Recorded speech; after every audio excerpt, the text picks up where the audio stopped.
Avant de commencer, je serais curieux de savoir un petit peu qui connaissait Smartello avant ce soir. À main levée. Wow, ça c'est le fun à voir. Puis une autre question, qui est venu à vélo ce soir? Nice. Cool, cool. Donc oui, moi je m'occupe du UX et du branding chez Smartello. Ce soir, je vous propose de faire peut-être un petit retour vers l'arrière avant que je vous explique un petit peu plus concrètement c'est quoi Smartello. Donc Smartello, c'est l'histoire d'un cercle qui a pris vie il y a 2 ans. Bon, chez Smartello, nous, on est des geeks et on est des cyclistes urbains. Puis autant c'est génial faire du vélo, comme ceux qui sont venus en vélo peuvent le savoir, le fait que ça soit écologique, qu'on soit en santé, qu'on sente le vent dans les cheveux en se rendant au travail, on s'est un peu penché sur la question des irritants qu'il y avait à cette pratique du vélo. Puis au final, on s'est rendu compte qu'il y en avait quand même quelques problématiques, notamment la navigation. Je ne sais pas pour vous, mais mettons la coop Ecto, se rendre là à vélo quand on ne sait pas c'est où, ça implique de prendre son vélo, de s'arrêter, de sortir Google Maps, puis de continuer. C'est pas très pratique. Puis souvent, on continue en fait à faire du vélo pendant qu'on tient le téléphone, mais c'est juste pas sécuritaire. Donc ce problème-là a émergé assez rapidement. Puis il y avait aussi d'autres problèmes. Qui ici s'est déjà fait voler un vélo, ou des lumières de vélo, ou un accessoire de vélo? C'est ça, c'est un problème à peu près que tout le monde qui fait du vélo a vécu au moins une fois dans sa vie. Quand j'ai commencé ma présentation, on parle souvent, on dit que je suis un cycliste urbain. C'est assez important pour moi cette distinction-là, cycliste urbain. C'est une créature tout à fait différente d'un cycliste qui fait du cyclisme de montagne, par exemple, ou quelqu'un qui fait du tourisme à vélo, ou qui fait des longues distances de 100 km. Ça a comme des besoins spécifiques, un cycliste urbain. Puis étonnamment, les compagnies de vélo, les Garmin de ce monde, puis toutes les compagnies qui font de la technologie pour le cyclisme, on dirait que ça, c'est comme l'espèce de prototype parfait d'un cycliste pour eux. Je ne m'habille pas comme ça, visiblement. Je ne me rendrai pas au travail comme ça, heureusement, vous allez me dire.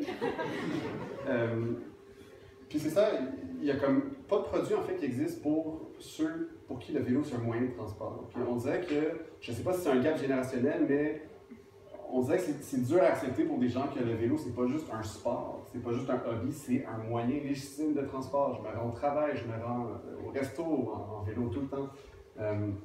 Donc on s'est un peu penché là-dessus, puis on s'est dit, on va regarder qu'est-ce qui est fait justement sur le marché pour essayer de pallier aux problèmes qu'on a énumérés un peu plus tôt.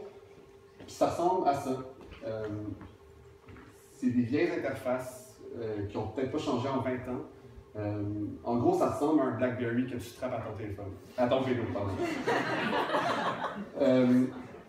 Faire du vélo dans du trafic, avec des autobus, des camions, des piétons, avec une interface comme ça, puis essayer de comprendre où est-ce que tu t'en vas, non seulement c'est pas sécuritaire, mais je veux dire, ça coûte cher, ça coûte 450 $ cette affaire-là. L'interface est ultra awkward, tu pèses sur les boutons, des fois c'est touchscreen, mais tu sais, le genre de touchscreen que ça détecte pas vraiment ton doigt, là, qui est super frustrant. Puis ça a des durées de vie de batterie très courtes. Donc pour nous, ça ne marche pas. Je pense que vous êtes peut-être d'accord avec moi. Puis on a regardé un petit peu aussi cette tendance des racks à téléphone. L'idée en soi est intéressante. On a tous des ordinateurs super puissants dans nos poches. Pourquoi pas le mettre sur notre vélo? Mais il y a plein de problèmes qui émergent de ça. Notamment un écran de téléphone qui est toujours ouvert, la batterie meurt en à peu près 1 heure. Surtout s'il y a du GPS en plus. S'il se met à pleuvoir, le beau petit iPhone 7 que je viens de m'acheter, lui, il est waterproof, sauf que peut-être que les vôtres ne le sont pas. Il n'y a pas de lumière à l'avant. Un petit plug, en gros, le gars qui vient juste dire qu'il y a un iPhone 7. Shameless plug. Et je suis seul, vraiment pauvre aujourd'hui. Mais il n'y a aussi pas de lumière à l'avant. Donc, c'est comme pas vraiment une solution adaptée au vélo du tout, en fait. Ça marche pas. Puis bon, aussi, je pense qu'on a toutes des petites lumières comme ça, en espèce de silicone cheap. Le problème avec ces lumières-là, c'est que finalement, il faut les enlever après chaque trajet, il faut les mettre. On oublie de les mettre, on se les fait voler, donc finalement, on roule la nuit dans le noir, ce qui est tout simplement pas sécuritaire. On a regardé un petit peu aussi qu'est-ce qui se fait ailleurs, qu'est-ce qui se fait sur le marché, en fait.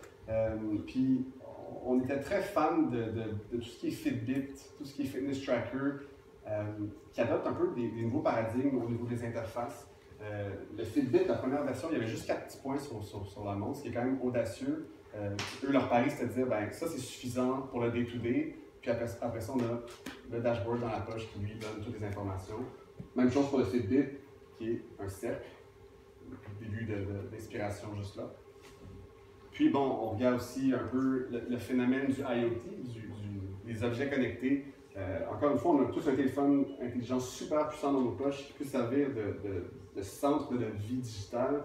Puis on peut créer des objets qui font juste puiser toutes leurs informations à même ce téléphone-là super puissant. Puis il y a aussi un phénomène en UX qui nous fascinait vraiment beaucoup, c'était l'espèce de tendance d'éliminer carrément les interfaces. Golden Krishnan, je crois, qui est venu à tout le monde UX, je ne sais pas trop quand, lui, il dit qu'en fait, on est comme addict aux écrans. Souvent, les designers, ils vont toujours essayer de régler un problème en faisant un écran. On a un problème, let's do an app. Lui, il a dit, ben, on est dans une époque de senseurs, de technologies avancées qui peuvent détecter où est-ce qu'on est, qu'est-ce qu'on fait, dans quelle orientation on est. Mais lui, il dit, pour la plupart des trucs, peut-être qu'il pourrait ne pas y avoir d'interface carrément. Puis un exemple. Ok, c'est bon. Un exemple qui cite souvent, c'est une application pour une serrure automatique. Je parlais de Internet of Things. Une serrure automatique, bon, c'est cool, ça implique que je peux rentrer chez nous sans avoir de clé que je vais perdre. Mais finalement, la façon que c'était pensé, ben, c'était justement, on va faire une app. Puis il y a comme décortiqué le processus qui était nécessaire pour utiliser ces serrures-là automatiques connectées. Puis il disait, ben, en gros, il faut que tu arrives chez toi, faut que tu sortes ton téléphone de ta poche, faut que tu débarres le lock screen, faut que tu ouvres l'application Smart Lock, peu importe. Faut que tu ailles dans le bon onglet pour ouvrir la porte parce qu'il y a plein d'autres fonctions. Faut que tu mettes ton code pour ouvrir la porte. Faut que, bon, tu slides le truc pour débarrer ta porte puis tu ranges ton téléphone. Ce qui est finalement beaucoup plus long que juste sortir une clé puis ouvrir sa porte. Lui, il dit, ben, le signal Bluetooth ou Wi-Fi, peu importe, devrait détecter que ton téléphone est dans ta poche, devrait détecter que tu arrives. En principe, je devrais juste arriver à la porte, l'ouvrir et le tour est joué. Puis c'est là vraiment qu'il y aurait une valeur ajoutée dans la forme d'interface. Dans le domaine du cyclisme, des exemples un petit peu plus concrets de comment ce no interface pourrait aider selon nous. Il y a des applications de cyclisme qui font du fitness tracking, sauf qu'encore là, ce travail, j'imagine que quelques-uns d'entre vous connaissent. Il faut sortir son téléphone de sa poche, il faut faire start, il faut faire stop. Ce qui fait que finalement, on ne fait jamais. Sauf quand on fait 100 km parce qu'on veut impressionner nos amis. Puis, un peu plus près de chez nous, la Ville de Montréal avait adopté une initiative de tracker les chemins utilisés par les cyclistes à travers l'île de Montréal, ce qui est quand même super noble parce qu'ils voulaient améliorer les réseaux cyclables. Sauf qu'encore là, il fallait que les gens volontairement downloadent l'application et à chaque trajet cycliste, ils sortent l'application pour dire « je commence à faire du vélo », puis ils fassent « je finis de faire du vélo à la fin du trajet ». Personne n'a utilisé un gros. Je pense qu'essentiellement, on est des êtres paresseux. C'est comme des étapes de trop, même si on trouve que la cause est bien et sympathique. Bon, tout ça pour dire que pour notre produit, pour le vélo qu'on voulait développer, on avait deux objectifs qui sont peut-être un petit peu paradoxal, l'un par rapport à l'autre. On voulait se rapprocher d'un produit qui ait le moins d'interface possible, mais qui soit polyvalent. Ce qui est peut-être un petit peu difficile de faire beaucoup avec peu, finalement. Donc, qu'est-ce qu'on a fait? Ben, on a commencé à étudier différents types d'interfaces pour faire ça. On a passé à peu près une année à tester, à voir différentes itérations de ce que pourrait avoir l'air cette machine-là, ce produit-là. Puis on s'est donné comme objectif qu'on voulait développer une interface qu'en un coup d'œil, je pourrais comprendre ce que cette machine-là me dit. Encore une fois, parce que si je regarde plus que ça, ben, il y a peut-être un autobus qui me rentre dedans. Différentes esquisses de ce que le produit pourrait avoir l'air sur le vélo. Tout ça pour en arriver à ce cercle-là. Ce cercle-là qui se métamorphose, ce halo lumineux qui s'installe au milieu du guidon. Au milieu, pourquoi? Ben parce que c'est symétrique et ça devient comme une espèce de cœur du vélo, le cerveau du vélo si on veut. Je vous ai dit, je suis en charge du UX, mais je suis en charge aussi du branding. Puis pour nous, c'est important que les deux soient assez intimement liés. Ces cercles de couleurs-là, ben, en fait, ils représentent l'éventail des fonctions. Donc la navigation, une lumière de nuit automatique, un système d'alarme qui protège le vélo, un fitness tracker automatique, un assistant qui avertit quand on a des appels entrants parce que parfois le téléphone, on ne le sent pas dans notre poche. Puis tout ça, c'est lié, encore une fois, à une application mobile. Cette application, c'est un peu paradoxal parce que le design, en fait, tout a été centré, encore une fois, pour que les gens l'utilisent le moins possible. On se disait qu'on voulait se rapprocher le plus possible du no UI. Ben, l'application, pour nous, c'est vraiment plus un dashboard pour consulter des données que réellement les fonctions qu'on va utiliser par rapport à nos trajets cyclistes. Donc le cercle, un petit peu, comment ça se manifeste finalement sur le vélo? Qu'est-ce que ça fait, ce cercle-là? Ben, ça donne la navigation virage par virage. Quand le virage est blanc, c'est qu'on approche du virage. Quand ça se remplit en vert, ben, c'est qu'on se rapproche tranquillement du virage. Quand ça flash, c'est que c'est le temps de tourner. Ce qui est intéressant d'un cercle, c'est qu'on peut faire des virages légers à droite, des virages serrés à gauche. Les villes ne sont pas quadrillées partout comme en Amérique du Nord. En Europe, c'est beaucoup plus compliqué. Ben, la polyvalence que je parlais tantôt, un cercle, ça fournit ça. Puis le fait qu'il change de couleur, ben, au niveau perceptuel, on sait qu'on comprend beaucoup plus vite l'information quand c'est un signe de couleur qui est associé après. On a un mode boussole aussi pour ceux qui ne préfèrent pas prendre les virages, qui préfèrent créer leur route eux-mêmes. Puis bon, je parlais du cercle, bon, les lumières avant. Quand je parlais de no interface, la lumière, elle s'allume toute seule quand il fait nuit, elle s'éteint toute seule à la fin d'un trajet. Donc en principe, j'ai jamais besoin de penser à cette lumière-là. Encore une fois, on a des senseurs, on a un iPhone qui sait s'il fait nuit ou pas. Pas besoin d'avoir un bouton pour allumer une lumière. On a un système d'alarme qui est désactivé encore une fois tout seul dans le téléphone. Je n'ai pas besoin de le sortir de ma poche. Il reste là, je vais à mon vélo, il sait que c'est moi, il désactive le système d'alarme. Si jamais j'ai plus de piles dans mon téléphone, j'ai quand même une façon de désactiver mon système d'alarme parce qu'on sait que ça arrive qu'on n'a plus de piles dans le téléphone. On a aussi du fitness tracking sur le guidon. On nous a dit au début, ben, vous n'avez pas de chiffre là-dessus. Non, on n'a pas de chiffre, on n'a pas de digit là-dessus, mais avec un cercle, ce qui est intéressant, c'est qu'on peut quand même faire une progression. Donc, de 0 à 100%, je peux dire, je veux brûler 500 calories aujourd'hui dans mon app, je rentre mon téléphone et il va quand même me dire par rapport à ces 500 calories-là, ma progression. Puis on peut même indiquer les vitesses. Encore une fois, très estimé. On a juste un aperçu à combien on va, mais ça donne quand même une idée. Puis le point, c'est que plus on se donne de contraintes, ben, plus on trouve des solutions créatives pour pallier à ces contraintes-là. Donc nous, quand on a créé ça, inutile de vous dire qu'on était bien excités. On trouvait que c'était la meilleure idée au monde, puis bon, on était sûr que ça allait exploser, mais tout directeur UX espère toujours valider un concept avec des tests utilisateurs, évidemment, parce qu'on a beau avoir cette intuition-là qui, nous, on pense est la bonne, si les users ne sont pas au rendez-vous, ben, ça ne sert absolument à rien de faire ça. Le problème, c'est que dire à des gens qu'on essaie de mettre un cercle de lumière sur un vélo puis révolutionner le monde du cyclisme avec ça, ben, on rencontrait souvent des regards un petit peu confus, pour ne pas dire un peu de la condescendance, en fait.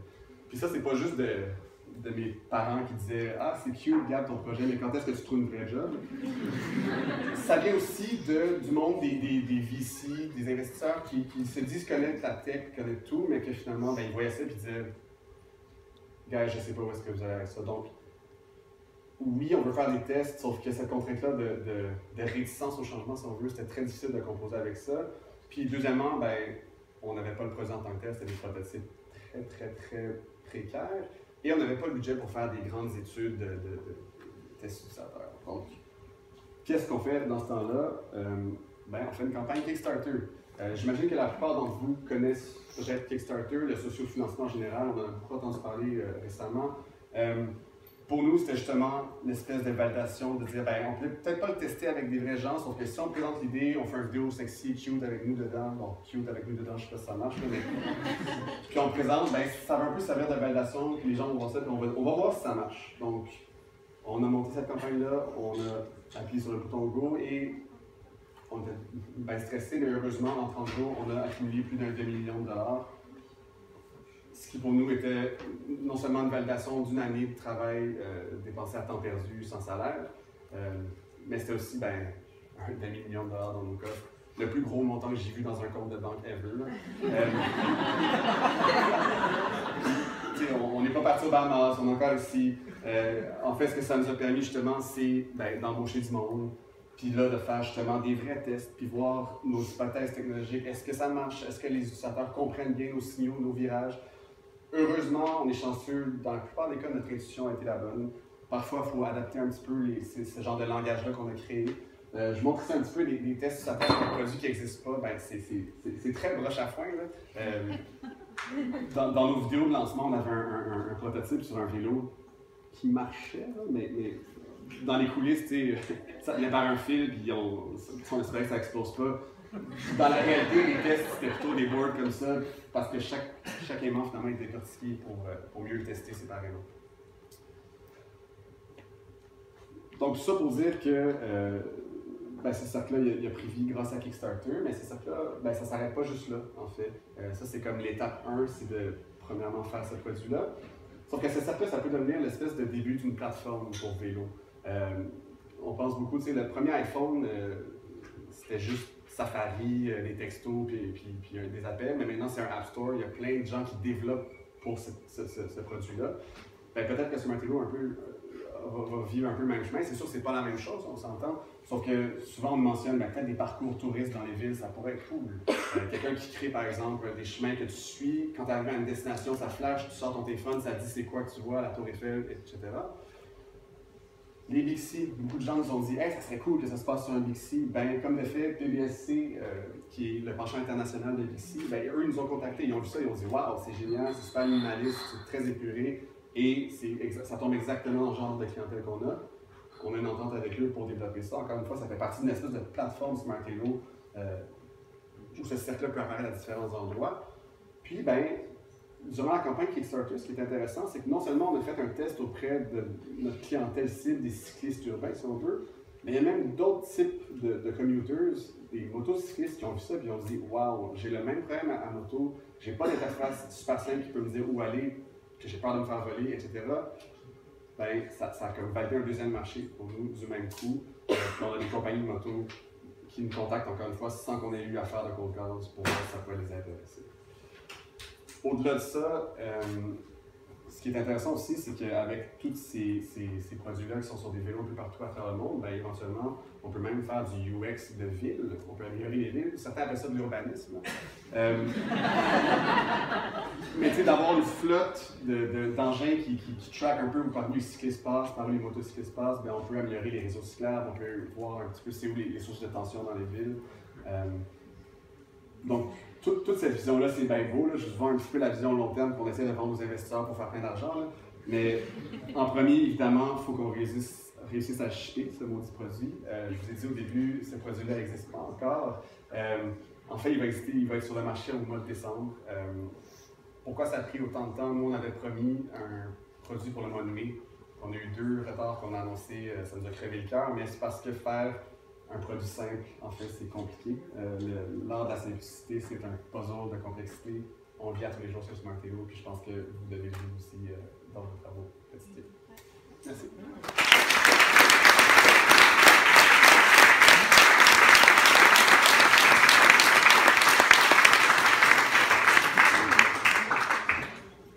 Monsieur, des questions. En fait, moi, j'ai un commentaire alors, parce que j'ai vu votre prototype avant que vous ayez un Kickstarter. Comment c'est toi que mon associé m'avait dit il a passé comme 2 mois à le polir. C'était quoi ça? Ouais, c'était de l'impression 3D, nos prototypes. Il était carré parce que moi j'avais un volant, j'étais dans un endroit où on faisait des pitchs. Puis je l'avais aimé, puis je jasais, puis j'arrêtais pas de jouer avec. Lui, il devait avoir des gouttes de sueur. Il n'a pas laissé paraître. Okay. C'est impressionnant, puis c'est de ça, quand tu vois la perfection dans l'objet, tu dis, ouais, ok, j'ai compris quand j'ai vu votre. C'est assez fou parce que, en fait, ce produit-là qu'on dit, quand on racontait un peu c'était quoi le concept d'un cercle autour sur un vélo, les gens c'est quoi cette affaire-là? Sauf que quand on a réussi à créer des prototypes imprimés en 3D avec des circuits électroniques vraiment boboches à l'intérieur, au moins que ça allumait sur un vélo puis qu'on pouvait le mettre sur un vélo, les gens quand ils le voient au lieu de l'entendre, là, c'est ça fait du sens cette affaire, effectivement. Il était agréable à toucher en plus. Des questions? Oui. Comment vous avez fait pour conjuguer la partie UX et design industriel? La partie vraiment conception du produit physique et vraiment UX, tu vois? C'est un défi qu'on vit à chaque jour.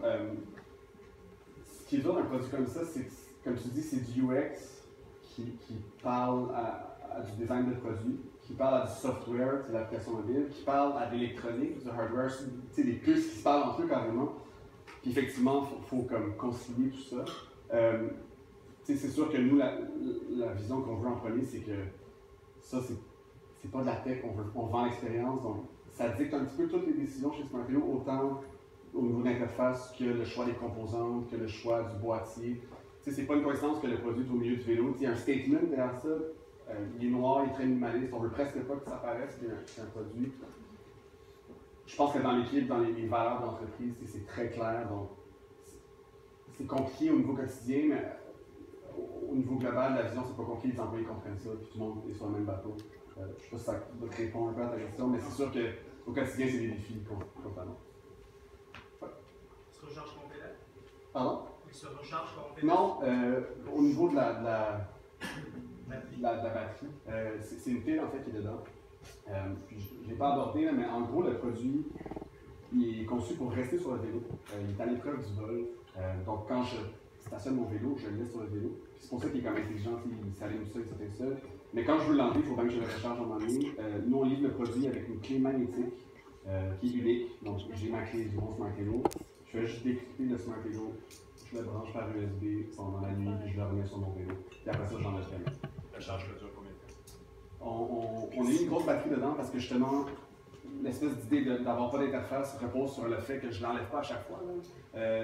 On atteint à peu près 3 semaines d'utilisation à raison d'1 heure par jour. C'est pour nous, juste que c'est quand même raisonnable. C'est comme tu as pu charger à chaque jour notre téléphone. Je trouve que c'est un pas pire durée. Parce que sans ça, ça devient un produit justement qu'on enlève à chaque fois, puis c'est pas ça qu'on voulait nous autres. Il sert de système d'alarme aussi. Oui, exact. GPS dedans, puis tu peux le retracer. Exact. Alors, on ne peut pas le retracer parce qu'il aurait fallu mettre des cartes SIM dedans et qu'il soit toujours connecté. Ceci dit, nous, notre approche, c'est de dire on veut empêcher le vol avant qu'il se passe au lieu d'aller à une espèce de chasse à la sorcière après qu'il soit volé. Donc, oui, le système d'alarme, en fait, comment il fonctionne, c'est qu'encore une fois, le produit reste sur le vélo. Il y a un senseur qui détecte la vibration. Puis le produit sait quand je suis pas là, parce que mon téléphone n'est plus à proximité. Si quelqu'un essaie de couper le cadenas ou part avec le vélo, ça va crier vraiment très fort. Donc, on pense que juste là, ça va empêcher 99% des vols de vélo. C'est comme une couche de sécurité additionnelle. Une dernière question? Imaginons que je suis en vélo. Premièrement, j'adore ce produit-là. Merci.